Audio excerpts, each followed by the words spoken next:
Olá, meus amigos, bem-vindo ao nosso canal, bem-vindo a mais este vídeo.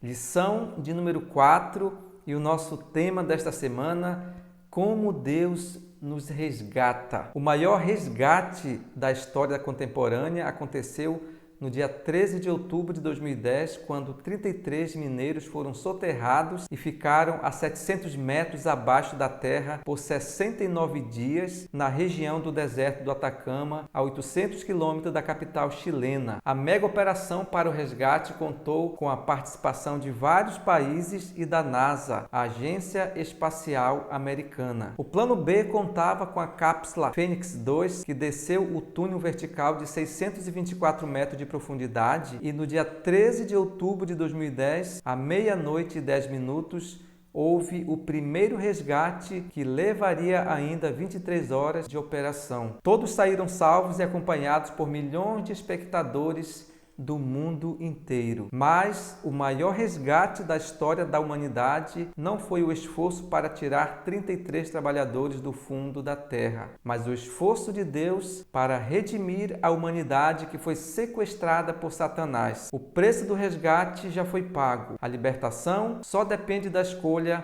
que cada um faz hoje.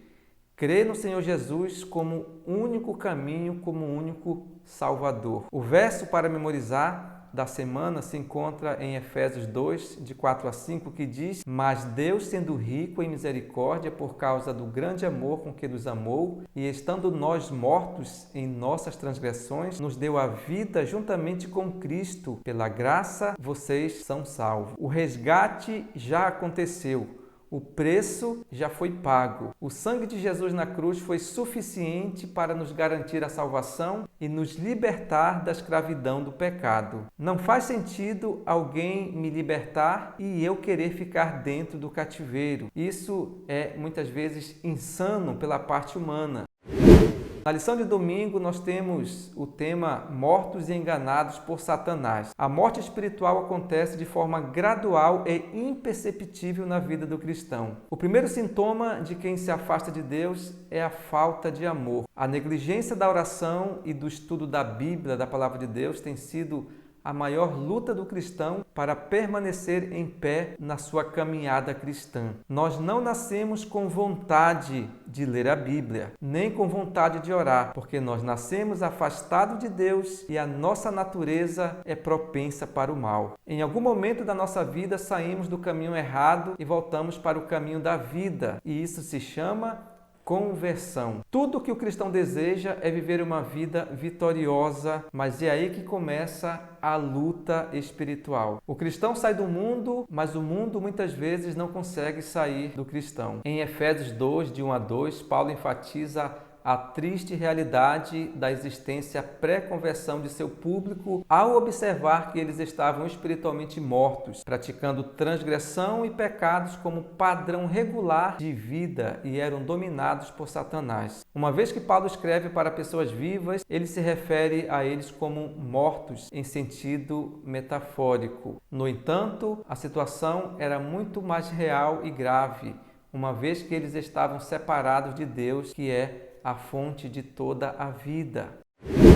Na lição de segunda-feira, iludidos por nossos desejos. Efésios 2, o verso 3 nos diz: entre as quais todos nós também antes andávamos nos desejos da nossa carne, fazendo a vontade da carne e dos pensamentos. E éramos por natureza filhos da ira, como os outros também. Deus nos criou com desejo e vontade. No decorrer da nossa vida, esses desejos e vontades vão sendo deturpados pelo pecado. Nossa visão, audição, olfato, paladar, se não for disciplinado para fazer o bem, em algum momento da nossa vida seremos vítimas de nossos desejos, vícios que degradam o nosso coração e nos afastam de Deus. Temos 3 formas de pecar. Pecamos pela tentação de Satanás e seus anjos que nos instigam a fazer o mal. Pecamos por influência do meio onde estamos vivendo, seja uma influência maligna de amigos, familiares, no trabalho ou na escola. Pecamos também porque temos a natureza pecaminosa em nosso DNA. Nascemos afetados pelo pecado e depois continuamos infectados pelo pecado. Aos olhos de Deus, o cristão cristão não é avaliado pelos seus pecados, mas pelo seu perdão e por sua entrega a Jesus.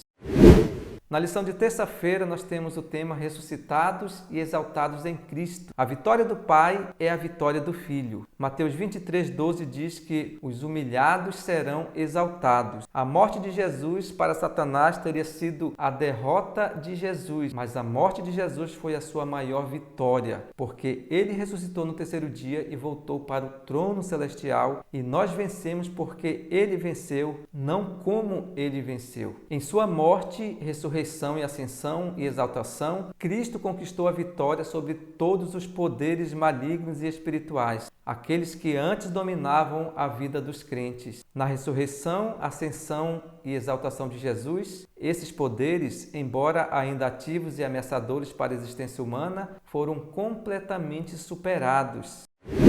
Na lição de quarta-feira, abençoados para sempre por meio da graça. O salário do pecado é a morte. A alma que pecar, essa morrerá. Tudo que nós merecemos é a morte eterna. A graça que Cristo nos oferece é um presente que nós não merecemos, porque nós somos pecadores. Paulo considera a graça de Deus como um tesouro ou fortuna de valor insondável, da qual os crentes podem recorrer para suprir qualquer necessidade. Essa grande generosidade de Deus para conosco se torna uma exposição eloquente, atemporal e cósmica de sua graça. Ao vir habitar entre nós, Jesus veio revelar a Deus, tanto aos homens quanto aos anjos, mas essa revelação não foi dada apenas para os filhos nascidos na terra. Nosso pequeno mundo é o livro didático de todo o universo. O maravilhoso propósito da graça de Deus, o mistério do seu amor redentor, é o tema que os anjos desejam contemplar e será o seu estudo para toda a eternidade. Tanto os seres redimidos como os seres não caídos encontrarão na cruz de Cristo sua ciência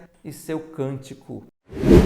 Na lição de quinta-feira, salvo por Deus. Salvação é uma obra já realizada em nosso favor, fora de nós e sem a nossa participação. Deus aceita a pessoa como ela está? Não.